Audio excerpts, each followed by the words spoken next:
ગુણમાલ ભક્તમાલમાંથી વૈષ્ણવ છે લીલભાઈ નવલભાઈ પોરબંદરના છે.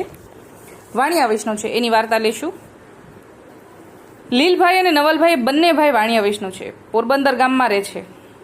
ગોપેન્દ્રજીના સેવક હતા. તેમને બખ્ખામાં વેપાર હતો, તેથી પોરબંદરથી બખ્ખા વહાણમાં બેસીને જતા હતા. મધ્ય સમુદ્રમાં વહાણ આવ્યું અને મહાન તોફાન ઉપજ્યું. અતિશય વાવાઝોડું આવવા લાગ્યું. હવે એ ધંધાના કામથી જઈ રહ્યા છે, પણ રસ્તામાં મધ્યમાં જ પહોંચે છે સમુદ્રમાં, ત્યાં આટલું બધું વાવાઝોડું થયું છે. જલના મોટા મોટા મોજા વહાણની સાથે અથડાવા લાગ્યા. વહાણ અદ્ધર થઈને નીચે પછડાવા લાગ્યું.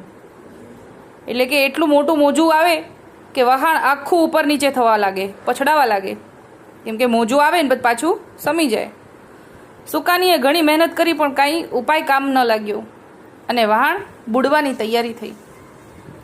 ત્યારે ખલાસીએ સર્વેને કહ્યું, જે સૌ પોતપોતાના ઇષ્ટદેવને સંભાળો અને ધ્યાન ધરો. હવે આ તોફાનમાંથી બચી શકાય નહીં એવી આશા નથી. એટલે જે વહાણ ચલાવવાળા ખલાસી છે એમણે પ્રયત્ન તો ખૂબ કર્યો, પણ પવનનું અને મોજાનું જોર બહુ જ હતું, એટલે એમનાથી હવે બચી શકાય એવું આશા નથી હવે. એટલે કે છે બધા પોતપોતાના ઇષ્ટદેવને, પોતપોતાના ભગવાનને યાદ કરો. ત્યારે સર્વે પોતપોતાના ઇષ્ટદેવનું સ્મરણ કરવા લાગ્યું. પણ લીલભાઈ અને નવલભાઈએ વિચાર કર્યો કે આ દેહ તો એક દિવસ પડવાનો જ છે, તો પ્રભુને પરિશ્રમ શા માટે આપવો? એ મુજબ વિચાર કરે છે. એવામાં એક મોટું મોજું આવી વહાણ સાથે અથડાણું અને વહાણમાં પાણી ભરાઈ ગયું અને ડૂબવા લાગ્યું. જો પહેલા એવો વિચાર છે કે ઠાકોરજીને પરિશ્રમ નથી આપવું કે બચાવો, એમ કરીને ઠાકોરજીને બચાવવું પડે, પણ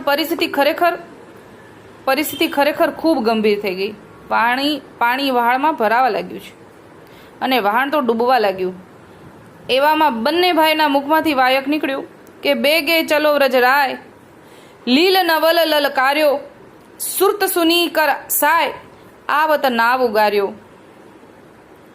એટલે અંદરથી આર્તનાદથી, હૃદયમાંથી જ ઠાકોરજીને વિનંતી થઈ ગઈ કે જલ્દી પધારો ઠાકોરજી, વ્રજના અધિષ્ઠાત્રા કૃપાનિધિ, જલ્દી પધારો.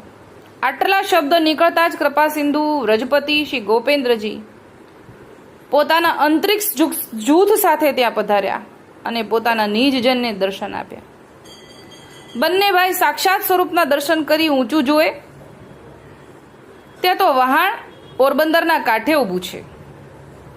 આટલો બધો પ્રતાપ જોઈ સાથેના લોકો, એટલે વહાણમાં બીજા બધા લોકો બેઠા છે, સાથેના કેટલાક લોકો મનુષ્યો વૈષ્ણવ થવા વિનંતી કરવા લાગ્યા. નવલભાઈ તથા લીલભાઈના પ્રતાપે કરીને ગોપેન્દ્રજીને પોતાના હૃદયમાં પધરાવ્યા.